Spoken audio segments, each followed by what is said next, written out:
자, 이제 통제 이론이 됩니다. 통제 컨트롤이죠. 자, 지금까지 우리가 봤던 범죄학 이론들은 한마디로 얘기를 하면 왜 범죄자가 되는가라는 데 관심이 있습니다. 그래서 왜 범죄자가 되느냐라고 보니까 이제 뭐 심리학적으로 이상이 있고, 또 아니면 생물학적으로도 이상이 있고, 또 아니면 뭐 학습이 잘못되어 있고, 그죠? 뭐 이렇게 등등을 얘기하는 거죠. 자, 그런데 이 통제는 관점을 아주 극적으로 달리야 합니다. 자, 무슨 말이냐면 아주 가난한 흑인 동네가 있는데 그 흑인 동네에서 99%가 범죄자가 됩니다. 환경의 영향을 받아가지고. 근데 한 명이 성공을 하는 겁니다. 범죄자가 되지 않고 좋은 대학에 가게 되고, 그리고 공부를 열심히 해가지고 의사, 판사, 검사 막 이렇게 훌륭한 사람이 되더라는 거죠. 그래서 범죄학들이 이건 충격을 받습니다. 아니, 환경의 영향을 받는 게, 그리고 우리가 학습을 해가지고 여러 가지를 배우고 이런 것 때문에 결국에는 다 범죄자가 되어야 되는데 왜 얘는 그 어려운 환경 속에서도 범죄자가 되지 않을까라고 질문을 하는 겁니다. 왜 얘는 범죄가 되지 않지? 친구들도 다 범죄자고 가족들도 범죄자인데 왜 얘는 범죄자가 되지 않는 거야? 친구들은 전부 다 마약 중독이고 친구들은 전부 다 알코올 중독인데 환경 전체가 범죄를 할 수밖에 없는 환경인데 얘는 왜 범죄자가 되지 않을까라고 질문을 하게 된 겁니다. 거기에 대한 답을 찾는 이론이 통제 이론이다. 컨트롤 시어리다 라고 보시면 됩니다. 그래서 제일 먼저 견제 이론이라고 있습니다. 그죠? 컨테인먼트 시어리다 이렇게 얘기를 하는데 이 레클리스는 왜 범죄자가 되지 않느냐. 그래서 열악한 환경임에도 불구하고 왜 범죄자가 되지 않느냐라고 봤을 때 그 원인이 뭐냐라고 했을 때는 개인의 내적인 통제 요인이 있다라고 본 겁니다. 내적인 통제 요인이 있다. 내적인 게. 그래서 이건 뭐 쉽게 얘기하면 이런 거죠. 자, 제가 다른 친구들이 다 범죄자가 되고 이렇게 한 걸 제가 봤는데 저는 어떻게 생각하냐면 저 혼자 스스로가 나는 꼭 성공을 할 거야. 난 성공을 해. 나는 꼭 경찰이 될 거야. 친구들이 다 범죄자고 우리 집안이 안 좋지만 나는 꼭 경찰이 될 거야. 그런 신념을 가진 친구들이 있다는 거죠. 내적인 자아 통제가. 자, 그래서 지금 이제 아주 이제 이건 드문 케이스긴 하겠죠. 그죠? 근데 어떻게 됐든 통제 이론에서는 왜 범죄자가 되지 않느냐에 대한 관심이다. 라고 여러분들이 보시면 됩니다. 이게 그래서 이런 내적인 그죠 통제를 하는 데서는 좋은 자아관념 그죠 셀프 컨셉 그죠 그리고 뭐 종교를 믿는다 이렇게 해가지고 좋은 양심 그죠 컨시언스 그죠 그리고 목표 지향성 골 디렉트니스 그죠 그리고 또 현실적인 목적 리얼리스틱 오브젝티브즈 그죠 또 좌절감에 대한 인내 그 톨러런스 오브 프러스트레이션 그죠 그리고 우리가 보통 이제 좌절이라는 힘든 게 오면 우리가 나쁜 길로 바로 빠지기가 쉬운데 빠지지 않더라. 근데 왜 빠지지 않느냐? 왜 범죄에 들지 않느냐 보니까 그 친구는 내적인 통제를 아주 잘하고 있더라. 자기 스스로가 좋은 자아관념을 갖고 있더라. 라고 하는 것이 견제 이론이다. 라고 얘기를 합니다.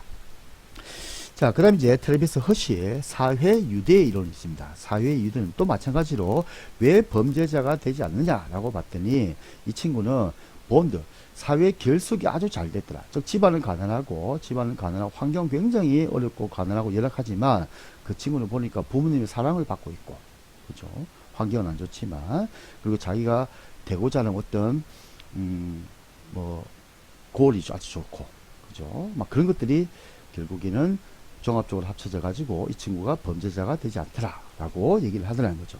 그래서 이 트래비스 허쉬 같은 경우는 왜 범죄자가 되지 않느냐라고 보니까 제일 중요한 것이 애착이다. 어태치먼트다. 그래서 부모, 친구. 그래서 우리가 그런 얘기 하죠. 좋은 친구 한 명만 있어도 범죄자가 되지 않는다. 이런 얘기를 합니다. 그죠? 그래도 부모님 같은 경우도 신이 모든 것에 편지할 수가 없기 때문에 즉 신이 너무나 바쁘기 때문에 모든 일에 다 참여할 수 없기 때문에 신을 대리해서 어머니를 보냈다라고 얘기를 합니다. 그래서 보통 그 부모님하고 애착 관계가 아주 좋다든지 친구하고 좋은 친구하고 아주 애착 관계가 좋다든지 이렇게 될 때 범죄자가 되지 않더라라는 것이 애착입니다. 두 번째 이제 커미트먼트 전념입니다. 자기가 올바른 것에 대해 가지고 굉장히 몰입을 한다는 거죠. 몰입을 갖다가 특히 이제 교육이죠. 교육. 그죠? 또 아니면 낭비하지 않는 저축 이런 걸 자기가 전념한다. 그래서 뭐 그런 거 있지 않습니까? 집안이 가난하고 어려워도 아주 그 좋은 취미를 가져가지고 거기 스트레스를 푼다든지 해가지고 아주 거기에 몰입을 하는 거죠. 이게. 자, 그런 경우를 우리는 전념이다 라고 얘기를 합니다. 자, 그 다음에 이제 인발브먼트라고 참여입니다. 참여. 그래서 학업에 열중하고 가족하고 시간을 보내는 것에 아주 기꺼이 참여를 한다는 거죠. 자기 혼자만 고랬던 시간을 갖는 것이 아니고, 그래서 뭐 좋은 동아리가 있다 그러면은 그 동아리에 열심히 참여를 한다는 거죠. 특히 또 뭐 종교다 그러면요, 교회에 가가지고 교회 여러 가지 뭐 성가대 활동이라든지, 그죠, 그런 부분에 아주 적극적으로 좋은 동아리, 좋은 모임에 적극적으로 참여를 하더라. 그죠? 이런 거. 그 다음 또 빌리프, 올바른 신념을 갖고 있더라. 그래서 이런 친구들이 보니까 범죄자가 되지 않더라. 즉 환경이 그렇게 어렵고 주변 환경이 굉장히 범죄적인 환경이지만, 가난한 환경이고 마약, 알코올 뭐 이런 환경이지만 그런 것이 있을 때 범죄자가 되지 않더라. 즉 애착, 커미트먼트, 전념, 인발브먼트, 참여, 그리고 좋은 신념, 빌리프, 그죠? 이런 것이 있는 사람들이 범죄자가 되지 않더라 라고 하는 것이 사회 유대입니다. 그 다음에 이제 억제 이론 같은 경우는 이제 코엔과 펠슨, 클락 이렇게 해가지고 상황적 범죄 예방 이론 여기 되는 건데, 범죄가 발생하게 되는 조건과 기회를 제거하는 것이죠. 이런 것이 억제 이론이다. 즉 합리적 인간을 전제하면서 나타나게 되는 억제 이론이다 라고 얘기를 합니다. 자, 이제 마지막으로 낙인 이론입니다. 낙인 이론 같은 경우는 사회 과정 이론 중에서도 가장 대표적인 이론이다 라고 볼 수도 있습니다. 자, 우리는 이 낙인 이론을 소셜 리액션 시어리, 그죠? 소시어털 리액션 시어리 뭐 이렇게도 얘기를 합니다. 자, 그래서 이 낙인 이론이라고 했을 때는 뭐냐 그러면, 한마디로 얘기하면 1차적 낙인이 있고 2차적 낙인이 있다는 거죠. 그거는 뭐냐, 1차적 일탈이 돼 가지고 1차적 일탈이 돼 가지고 우리가 그 프라이머리 나중에 또 보게, 지금 다음에 보게 되는데, 그 프라이머리 디바이언스, 그죠? 그러니까 1차적 일탈이 있을 때 1차적 낙인이 일어나고 2차적 일탈이 일어났을 때 2차적 낙인이 일어난다는 거죠. 그래서 낙인이 옵니다. 그래서 라벨이다. 우리가 딱지를 태그를 붙이죠. 얘는 나쁜 놈, 얘는 옛날에 도둑질한 놈이야. 그럼 절도범이나 낙인을 붙인다는 거죠. 태그를 붙인다는 거죠.